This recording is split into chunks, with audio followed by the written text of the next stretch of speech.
ムゴムの実のもう一つの名は尊敬、人々の実、現印、モデル、ニカ。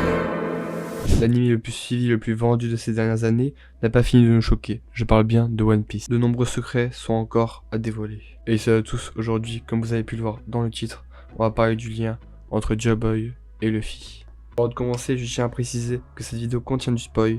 Je tiens également à préciser que pour cette vidéo, j'utilise comme source l'anime et non le manga. Et aussi, n'hésitez pas à liker, à vous abonner et à me dire si ce genre de contenu vous plaît en commentaire. Et c'est parti.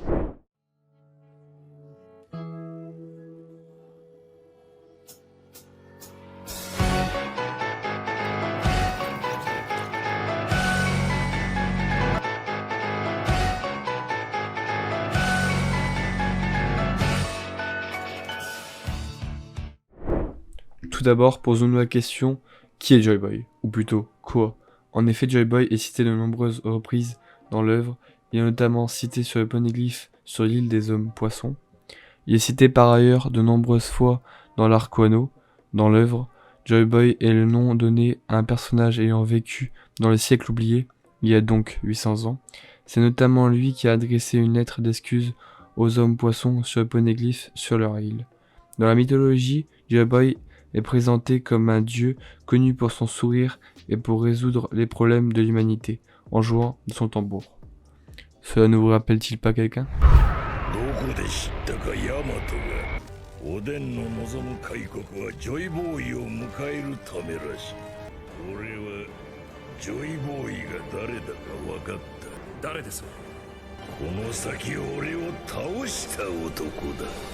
Ici Kaido fait référence à Luffy, bien évidemment sans le savoir.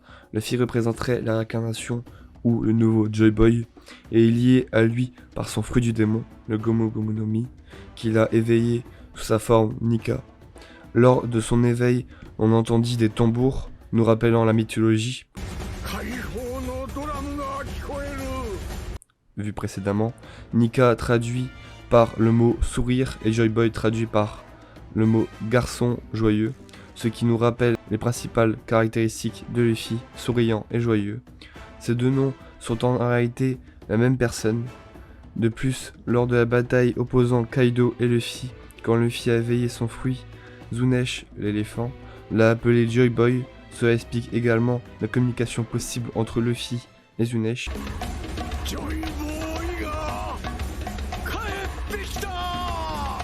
Zunesh serait le compagnon de l'ancien Joy Boy. Cela explique aussi pourquoi Luffy peut communiquer avec les rois des mers. Sur l'île des hommes poissons, Joy Boy a fait une promesse, marquée donc sur le poneglyphe, où là il s'excuse.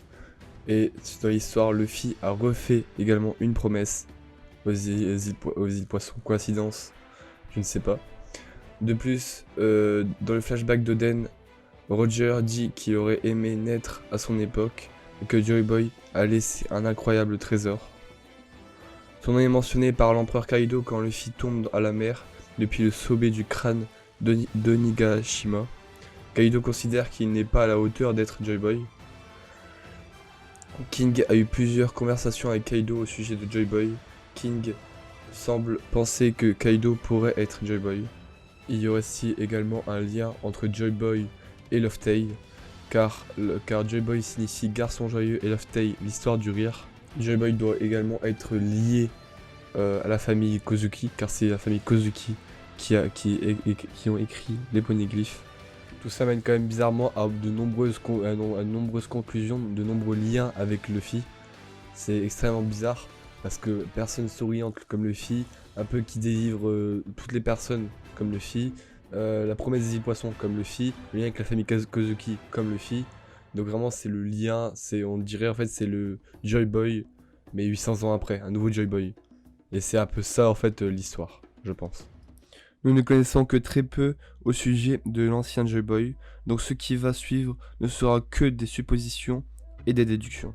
Lorsque Luffy éveilla son fruit, le conseil des 5 doyens réagit en étant très inquiet, comme s'il savait l'étendue des possibilités de ce fruit. « 」 . 」 . 」 . 」 . 」 . 」 . 」 . 」 . 」 . 」 . 」 . 」 . 」 . 」 . 」 . 」 . 」 . 」 . 」 . 」 . 」 . 」 . 」 . 」 . 」 . 」 . 」 . 」 . 」 . 」解放の戦士 De plus, on apprend également qu'ils ont essayé tant bien que mal de le protéger. ゴムゴムの実はいつの時代も世界政府が回収を試みてきたが Donc, hypothèse numéro 1, le Joy Boy d'il y a 800 ans régnait sur le monde et protégeait les personnes de la marine actuelle et les dragons célestes et du gouvernement mondial. Cela expliquerait le siècle oublié et l'inquiétude du Conseil des 5 doyens par rapport à ce fruit. De plus, on sait également que dans la mythologie, Nika ou Joy Boy est représenté comme une personne qui cherche à résoudre les problèmes de l'humanité, des personnes, tout comme Luffy dans ses nombreux épisodes. Donc c'est forcément un bienfaiteur de ce fait. Hypothèse numéro 2, Joy Boy aurait un lien avec les différentes armes antiques. Comme on a pu le voir dans les différentes armes antiques, nous retrouvons Poséidon, qui n'est autre que Shirahoshi, la sirène qui peut contrôler le roi des mers. De plus, à Wano, nous retrouvons Pluton, qui serait le plus redoutable navire de guerre au monde.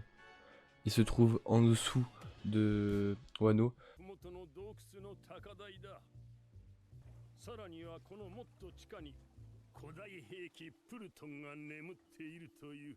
C'est ce que Oden voulait dire par ouvrir les frontières, libérer l'arme. つまり開国とは国の防御壁を破壊し古代兵器を解放することを意味する。 Mais la vraie question est pourquoi Oden voulait libérer l'arme. 光月おでんはなぜそんなことをしようと。 Autre théorie, je pense que Oden a voulu libérer l'arme pour la donner à Joy Boy, pour que Joy Boy sauve la planète de la marine.